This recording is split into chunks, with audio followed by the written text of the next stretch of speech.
Hi, Ruben. This is a very interesting question that you've sent me about no fault insurance. Um, as you know, I practiced in New Zealand for 2 years. Uh, got back to the States in April, and I've been working as part of a private group um, in a fee for service model. Uh, but in New Zealand, is an entirely different system. A quick background on this is that in the 1970s, the Accident Compensation Corporation was set up, which essentially is a government entity that funds all injuries. So, car accidents, work accidents, rugby accidents, any sort of injury of any sort gets covered under ACC. And that includes medical treatment injuries.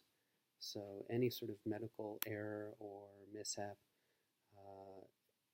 can be covered under ACC. This has essentially eradicated lawsuits. You have to uh, purposefully try to harm or kill a patient um, to face a lawsuit. The claims process is very straightforward and easy. People get paid out in a matter of weeks to months. It covers the costs of care, compensates for lost earnings. There can be a lump sum payment, um, for sort of gross errors. And in New Zealand, the cost of care that it's covering is very cheap because there's a public healthcare system. So the care itself is very inexpensive. It's essentially covered by the public system. So there's little payout in that regard. Most of the payout is for lost wages. And apparently, very few people actually seek compensation of those that are eligible. I've seen one number that 1 in 30 seek ACC compensation for medical treatment injuries. And there are also very low admin costs in New Zealand for the ACC, although it does eat up a decent chunk of the government's budget. There's another component to it, and that is the Health and Disability Commission, which is set up to essentially monitor physician and nursing practice and serves as an advocate for patient rights. So if there is a complaint, um, it will go to the Health and Disability Commissioner, who's a person that sort of governs the entire New Zealand medical community, and he will pass judgment. The extent of the discipline is usually at most a slap on the wrist, a request for an apology, admitting wrongdoing. So it's nothing like what we fear here in the States, but it is something that goes on your resume, and it can affect your personal, assessment of yourself, and that's more powerful, I think, than we give credit for. But it's certainly not as powerful as living through a horrendous lawsuit where you lose a significant chunk of your savings and ability to support your family, etc. Um, I had a case in my 2 years in New Zealand. I had a case that went to the Health and Disability Commissioner. It was a 29-year-old woman who had a seizure history. She was pregnant. She presented to the emergency department. She'd had a seizure. She was not taking her Keppra, and the residents saw her overnight because attendings don't work overnight in New Zealand, and that's something I'll get to in a little bit. And the attending was about to discharge the patient. I arrived, we discussed some of the patients, and I insisted on seeing the patient, which is not always something the attendings do because of the fear of preeclampsia. I think she was about 25 weeks pregnant. I I saw her. She was not hypertensive, no protein in the urine, no signs of preeclampsia. She had had a seizure. It appeared to be from noncompliance. She was sitting at the edge of the bed, dressed and ready to go, and she had refused to come in the first place, but kind of the ambulance crew dragged her in, insisted that she come in. To make a long story short, she went home.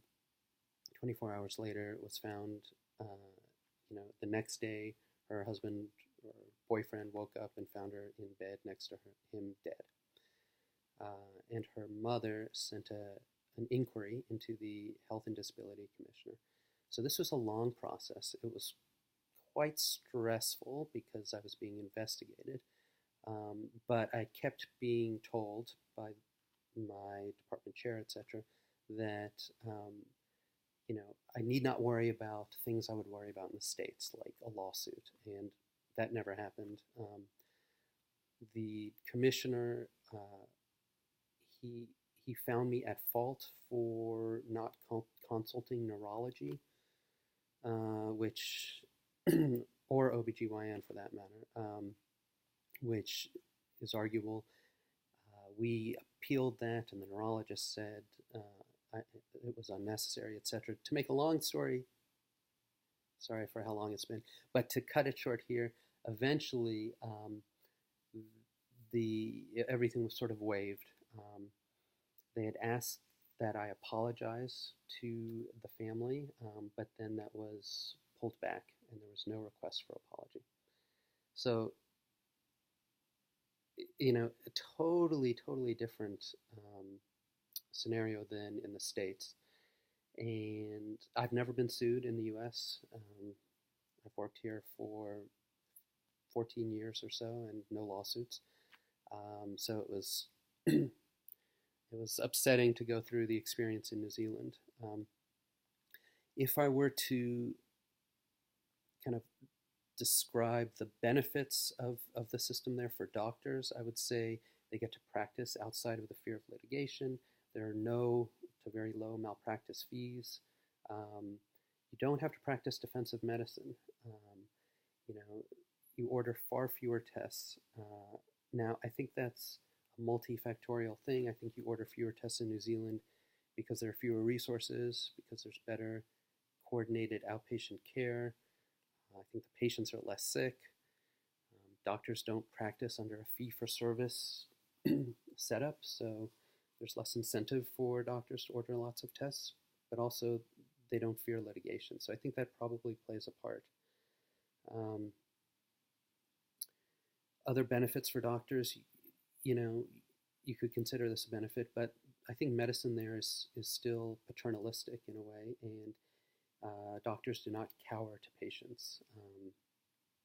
It's ultimately, the doctor's decision, and patients are respectful of that in many ways. Does it benefit patients? I think that patients see lower payouts. There's not going to be, the lottery ticket where they, become millionaires from suing doctors. But I think that there's more access to payouts for more patients, far fewer barriers. It's much easier. You simply apply, and then you get your payment as, if it's deemed appropriate. And so there's greater equality. I think the legal system here likely benefits those who have money and can afford lawyers more so than poor folks, although I'm sure there are plenty of lawyers who are willing to take on any sort of lawsuit. So it benefits patients in that there are fewer barriers, and I think this allows for greater sort of equality within the system.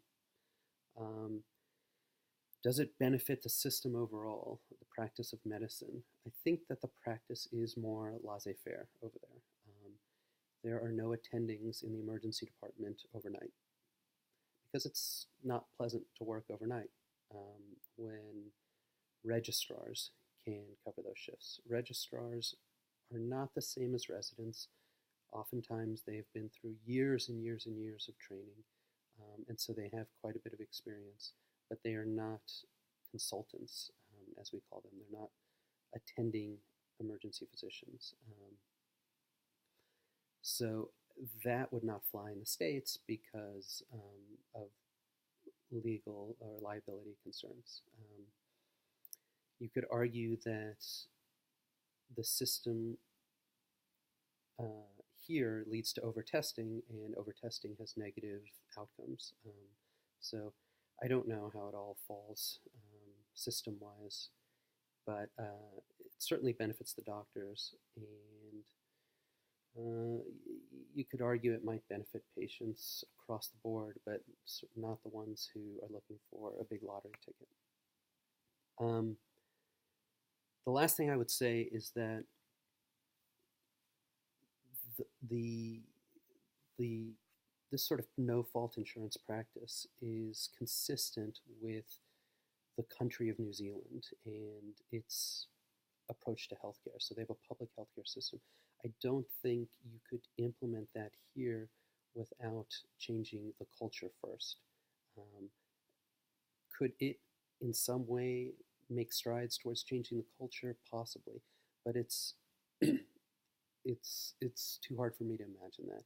Whereas in New Zealand, I see it as healthcare is deemed, a component or a cog of their working society, and they have to figure out a way to provide healthcare to their people, and they have to figure out a way to protect those providers. And so, American doctors, I think, are more seen as selling a product for individual gain, unfortunately. At least that's the perception, and it may be true in many ways. And so it's an entirely different mentality, which is a shame. Okay, that's kind of a whole bunch of things, somewhat off the top of my head. Be happy to talk about it more if you'd like, and hopefully that's enough for now. Thanks.